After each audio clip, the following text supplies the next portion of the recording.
Sampurasun.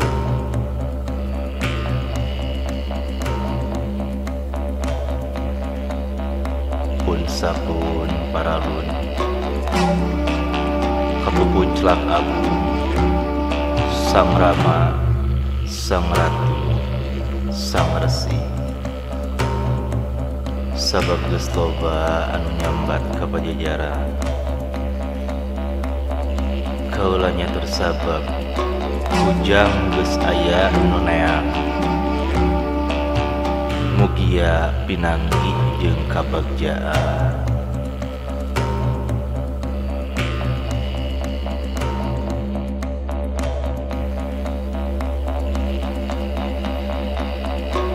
Salam Sang Sri Sahadat Sajati,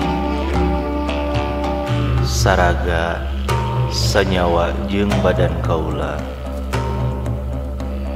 Asyhadu alla ilaha illallah wa asyhadu anna Muhammadar Rasulullah. Bul kukus ka kamanggung ngabuang ka awang-awi, kukus putih seda sakti pangnepikeun pangdongkapkeun pangabakti abdi ka Gusti Allah anu Maha Kawasa. Tatapa ka malaikat Jibril, Israfil, Mikail, Izrail, kukus rung Sri Putih pangnuntun hurip, Sri Herang panungtung rasa, jungjung purung dongkap datang, ngahira rasa ngahaturkeun menyan putih sapurulukan.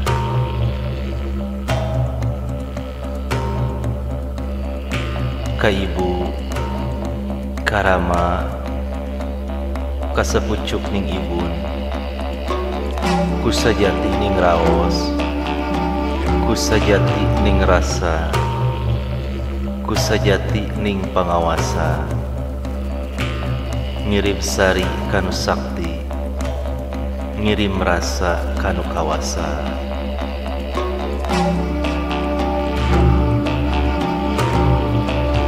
Ka Allah Ta'ala, ka Pangeran pun sampun tabeh paralun, ka Gusti nu ngawidi, ka Pangeran nu ngawasa, nu ngawi ati tung kebing langit, anu ngaraksa tangkaring jagat. Kula sewesiwi pajajaran, sejak mukakeun turuk cukup nu karuhun, sandak sunduk ka para rasul, para nabi, para wali, para karuhun sadayana, nedawidi ka Gusti, sejenyuk ceruk galur kapungkur, mapai laratan baheula, nunatrat dina tulisan, nu kacampa kurasa, nu katoel ku hati, katepi ku pikir, kajeung ku panempo, pangwuwuh nu basa lisan, nu tumuwuh turun temurun,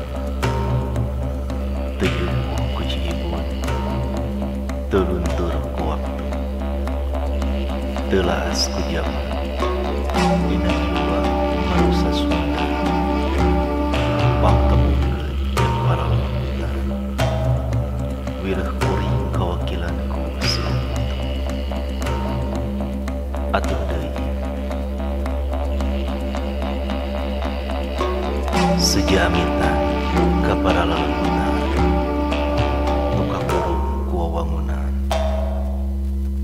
bisi kageuleuh ku keumehan, katajong, kakoel, kagandengan, ku perilaku manusia. Kaula rek nyandak warisan manusia, kudu runtut paut anut petut ka manusia, ulah iri, ulah dengki, jayo kanyaya ka manusia. Jag Ram